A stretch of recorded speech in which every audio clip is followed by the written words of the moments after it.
penyakit hati manusia. Yang pertama adalah riya. Ini riya itu merah hijau lah ya Bu. Ada kalanya orang itu terang-terangan tapi hatinya sebenarnya ikhlas. Jadi intinya itu kita mencari ilmu bukan untuk menghakimi orang lain, bukan untuk menilai orang lain, tapi untuk memperbaiki diri, meningkatkan kualitas diri. Jadi ada kalanya wong sedekah tapi kemudian disorting, kita jangan suruh. Bisa jadi dia akan memberikan teladan buat yang lain, berbagi itu ya. Kemudian ada kalanya yang sembunyi-sembunyi. Apakah yang sembunyi-sembunyi kemudian itu sudah pasti tidak riya? Belum tentu. Ketika bersembunyi tapi dalam hati aku ora kepengen diarani wong dermawan, masih ada orang kepengen diarani. Berarti kalau diarani masih kita bergantung pada manusia. Orang kepengen Bu Asih ngarani wong dermawan besar ya. Itu berarti masih ada unsur. Maka dari itu berbicara riya itu yang tahu hanya Allah dan pelaku yang mau riya mau tidak kita sendiri. Maka dari itu jangan mudah untuk menghakimi atau menilai orang lain bahwa itu riya, itu tidak dan seterusnya. Karena itu adalah haknya Allah Subhanahu wa Ta'ala. Ya.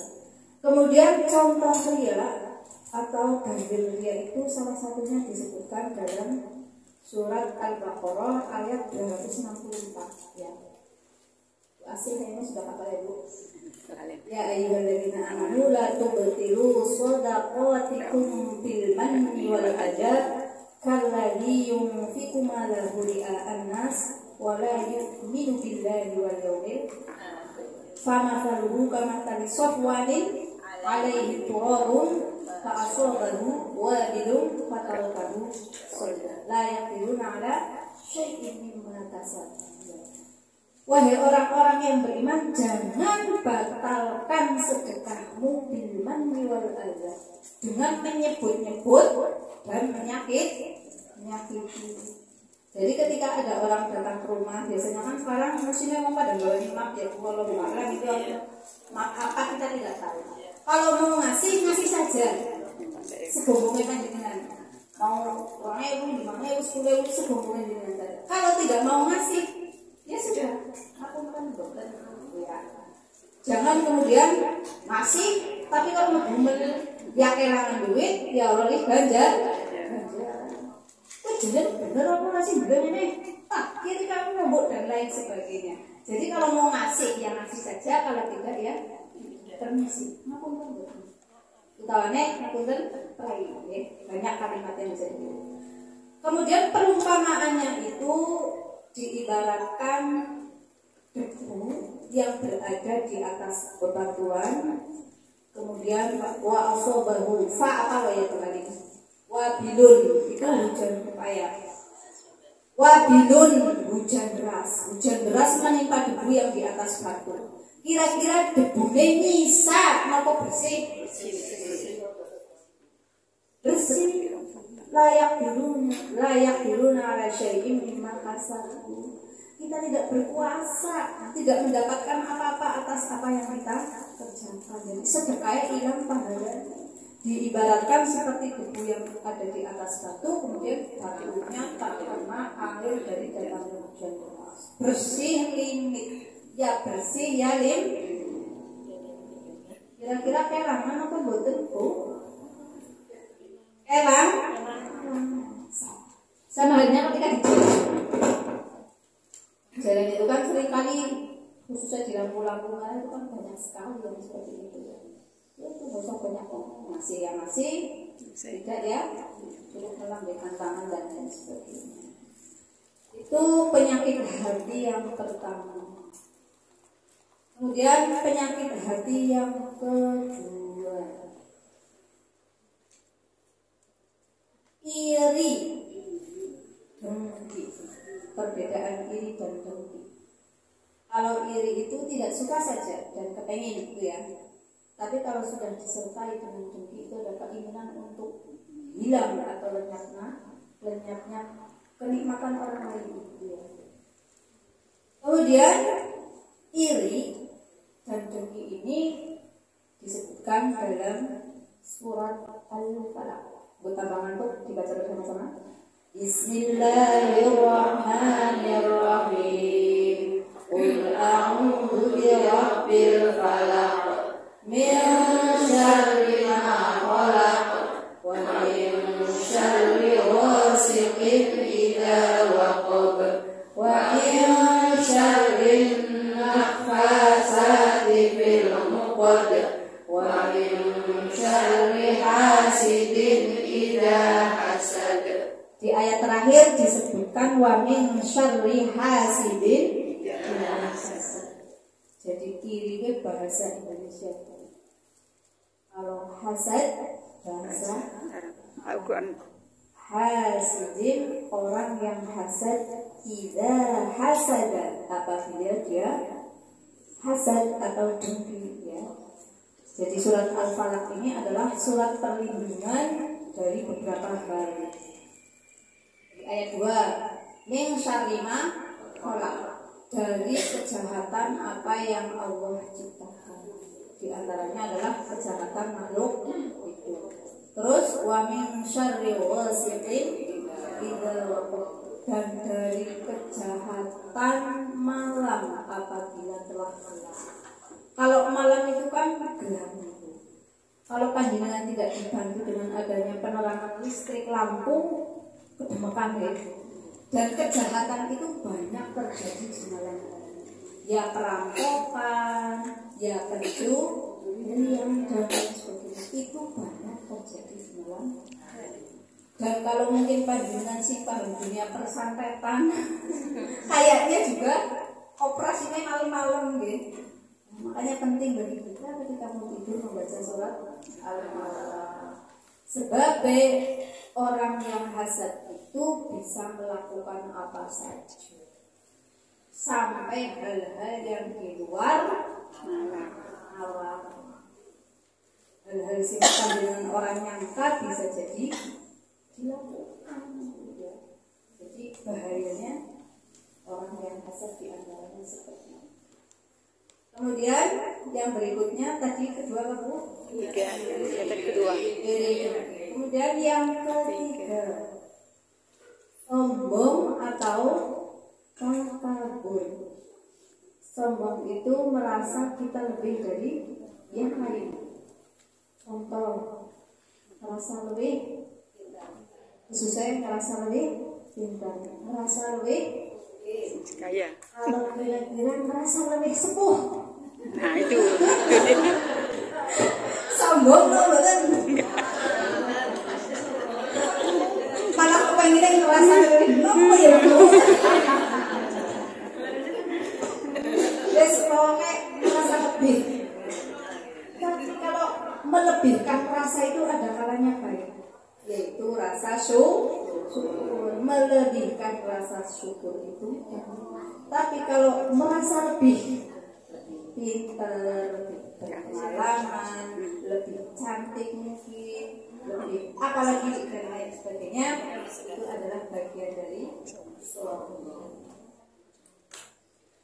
Itu mudah-mudahan kita semua tidak seperti itu. Saya kira ibu-ibu disiram rohaninya itu seminggu pikir ya Bu. Nggih, Bu. Sedina bisa ngaji ke terus majelis nggih napa mboten? Alhamdulillah, angger kula Bu Ali malah mboket iki bane ngajine kapan. Alhamdulillah, mudah-mudahan itu bisa menjadi bekal bagi panjenengan semua untuk terus memperbaiki diri, apalagi di usia yang sudah tidak lagi muda. Bukan sepuh, tapi tidak lagi lebih senior gitu ya. Di antaranya disebutkan tentang kesombongan ini adalah waqala rabbukum ud'uni astajib lakum innal ladzina yastakbiruna 'an ibadati sayadkhuluna jahannam dakhirin. Jadi wong-wong sing sombong itu besok mlebu maring nerakane Gusti Allah dengan dakhirin. Ini bapake wonten ing asmane dakhirin napa mboten Pak? Bu. Mboten, Mbok. Bocori kok jenengan kagungan wayah kakung. Jenenge dakhirin ya. Mentang-mentang dakhirin disebutkan dalam Al-Qur'an bukan jeneng Muhammad dakhirin. Dakhirin itu artinya hina diri. Saya dengar ada ini di Cilongok jenenge Pak Dakhirin. Artinya hina. Saya dulu jahannam dakhirin. Lebu maring neraka kalau orang-orang kafir dan menjadi bahannya bahan bakar api. Terus yang berikutnya itu berapa tadi Bu? 3. Yang keempat ujub. Ujub ini sebenarnya beda tipis sih sama sombong. Kalau ujub kan merasa bahwa ini berkat saya itu ya. Saya dapat hafalan karena saya 30 juz selesai. Ini berkat kerja keras saya tanpa melibatkan Allah Subhanahu wa taala atau menyampingkan Allah Subhanahu wa taala. Saya jadi contoh beli bela. Contoh, saya jadi juragan sembako ini berkat kerja keras saya. Bukan beli. Itu adalah bagian dari ikhtiar secara batinnya itu adalah berkat dari anugerah Allah Subhanahu wa taala. Contoh di depan mata juragan Randi Buati ya. Ini berkat kerja keras kami berdua, saya bersama suami, sehingga ini melawang juga namanya juragan Randi ya. Itu adalah bagian dari anugerah Allah Subhanahu wa taala yang panjenengan sertai dengan ikhtiar secara zahir. Jadi zahire ya wajib, batine ya wajib. Zahir panjenengan bergerak, esuk-esuk buka toko misal. Kemudian batinnya juga bergerak sholat duha.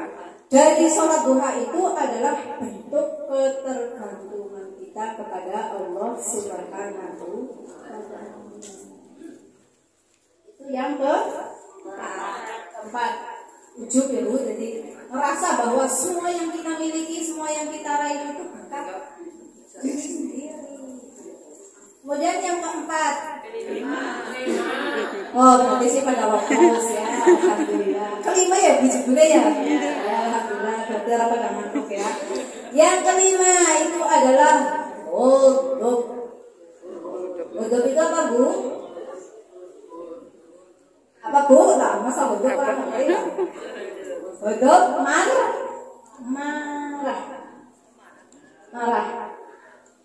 marah yang diluapkan dengan tidak terkendali itu bagian dari udhub. Kalau panjenengan gila masih bisa ngumpet, itu bagian dari orang yang bertakwa. Dalam surat Ali Imran ya, alladzina yunfiquna fis sarra'i wad dharra'i wal kadhiminal ghaidh. Orang yang mampu menahan amarah. Jadi udhub. Jadi seperti tadi saya contohkan di depan ya, kesenggol langsung jadi pakai langsung bener. Atau mungkin di jalan, nah ini musim hujan ya Ibu, menata kesabaran di jalanan ya. Dari arah berlawanan ada truk, jenengan langsung keadaan kepalanya basah semua bidara. Astagfirullahaladzim. Astagfirullah. Kalau saya rasa ya mereka juga tidak sengaja, tapi karena memang kondisi perjalanan yang seperti itu. Karena saya pernah mengalami di gor baru jemput dulur, dari jemput bocah, sekarang arah mobil box, wes habis banyu. Ini mungkin panjenengan juga menjumpai yang seperti ini. Terus kalau kita amati, setan itu mudah sekali Ngompori wong ibadah Bu. Wong ibadah itu tidak melulu sholat. Rumah tangga kompor, sholat kompor, sedekah kompor, ngaji kompor. Ngaji komporin apa betul? Iya, semangat. Ngaji malah kepenak di pasi. Pasi biasa ini. Nah itu termasuk bagian dari pembelajaran kita untuk sabar adalah menahan amarah. Kemudian jaminannya apa orang yang bisa menahan amarah? La taghdab walakal jannah. Coba dihafalkan kalau pendek dulu anggar ora akal kebangetan. Wong surat Al-Qur'an hafal masalah berapa? 1 2 3. La taghdab walakal jannah. La taghdab walakal jannah. La taghdab walakal jannah. Jangan marah bagimu surga. Jangan marah bagimu surga. Ya wiridannya tambah ya Bu.